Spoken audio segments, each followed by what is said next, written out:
You've changed. Hello, I'm H.G. Tudor. Change, surprisingly, is something that regularly occurs within the relationship with the narcissist. Some narcissists plead that they can change, that they can become a better person. When accused of their devaluing behaviors, they respond, "But I can change," typically found with a mid-range narcissist. There will be times where the victim is accused of having changed, that they are not the person that the narcissist thought that they were dealing with. And this is invariably done as part of a sustained devaluation. Then, of course, there is the change from golden period to perhaps stranger zone, and ultimately, of course, the sustained devaluation. That which was once shiny and exciting and warm has been replaced by a frozen, barren wasteland or a heated, volcanic environment. Change does indeed occur. But here, there is a soliloquy, and I leave it for you to make a determination as to who is speaking to who. Is this the victim talking to the narcissist? Is it the narcissist accusing the victim?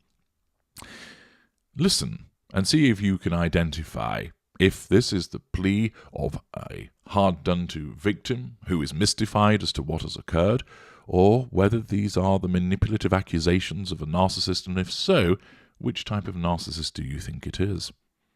Or might this even be something that could be said by both victim and narcissist?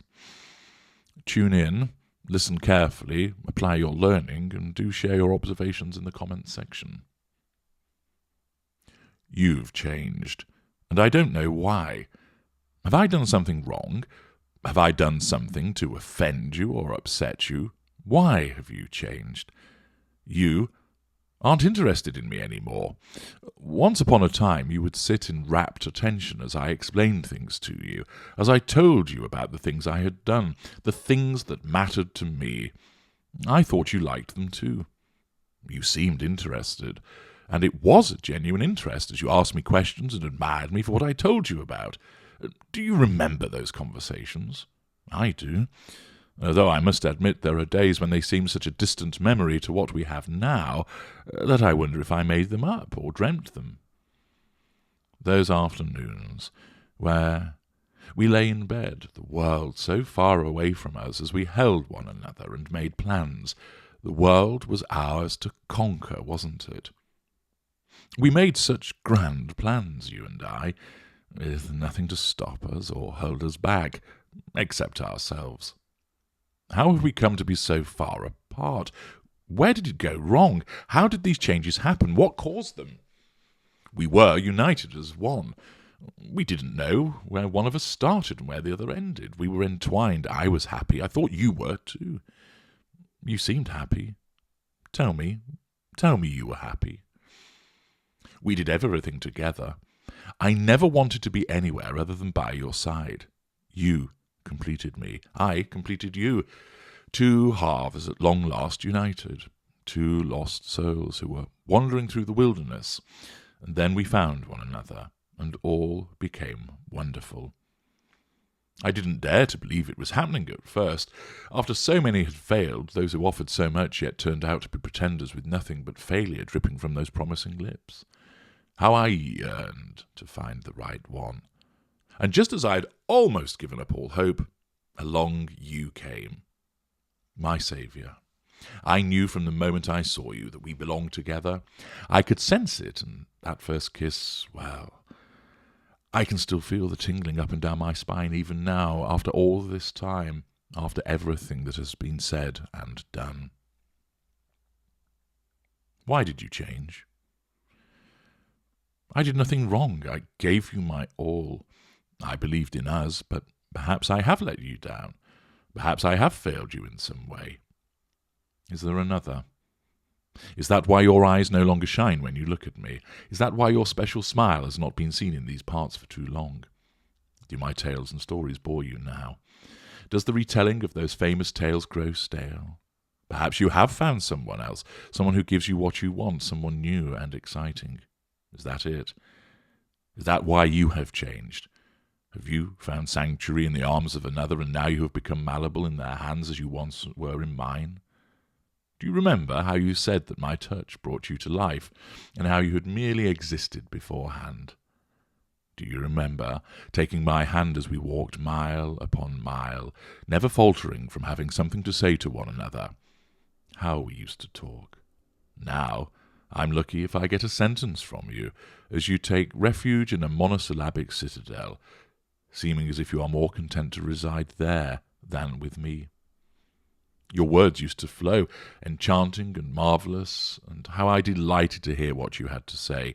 You could make the mundane magical, and all through that perfect and delicious mouth of yours. Does that mouth still weave its magic for someone else now? Do the words feel leaden, your mouth full of dust when you talk to me? I still listen. I still give you the attention, but it no longer works as it did before. I know it's not me that has changed. I never do. I can see that it is you that has changed, but I am at a loss to understand why this has happened.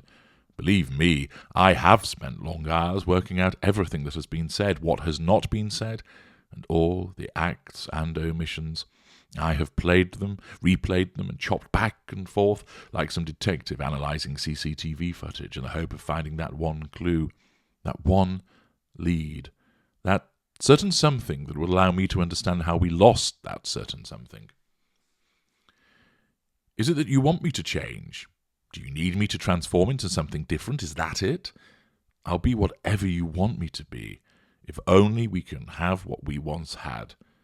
You have changed, but if you need me to do so too, if that is what it takes to recover ourselves, then I am willing. Tell me. Just give me a sign, some kind of signal so I know what to do. Your wall of silence gives me no indication of what I must do in order to save us. Do you do that because all your time and attention must be saved for someone else, and therefore you have none to give to me? Have they come like some silent-footed thief and stolen away the person who I want more than anything on this earth? Perhaps that is what has really happened. You haven't changed, but rather the real you, the you that makes everything matter again, has been acquired by a pilferer. Has your soul been stolen by another? Have they taken it when I was regrettably distracted, and have they now placed it in a gilded locker far away from me, leaving me with just the husk, the image of what once was? Perhaps that is what has happened. I know you have changed, but perhaps you just... well, perhaps it's not of your doing.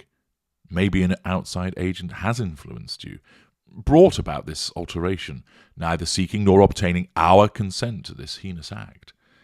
Yes, that must be what it is, for I know you would not willingly leave me. How could you? Why would you? Why leave what we have, and leave me with so little, when once we had so much? You have changed, but it is at the sordid and filthy direction of another, which gave you no choice. Did you warn me? Perhaps you did, but I didn't notice. Did you cry out and seek my help? Maybe you did. But I was distracted and I did not hear. Tell me now. Tell me how I can help you. I'll do anything to win back what we had. That brilliant, loving, passionate, and above all, seemingly perfect union that you and I created before this change occurred. Please, I'm begging you, just tell me what I have to do. I'm lost for ideas. I have no more ingenuity or guile to achieve what needs to be done, and I need your assistance more than ever before. Don't let them win. Don't let those who are jealous of what we have, the green-eyed interlopers who have watched and waited for that moment to drive a wedge between us, don't let them make your change permanent. Fight. Fight with me, for me, so we can succeed and shine again. I cannot stand where we are now. The pain and weakness that sweeps me tears me apart, makes me feel disgusting and wretched. I cannot stand to be this way, for it causes me such great distress as I look over to you to watch you, unnoticed by you. You are not who I knew you once as. I do not recognize the person who sits across from me now. So much is alien. So much has become foreign. I don't feel like I know you anymore, or that I ever did.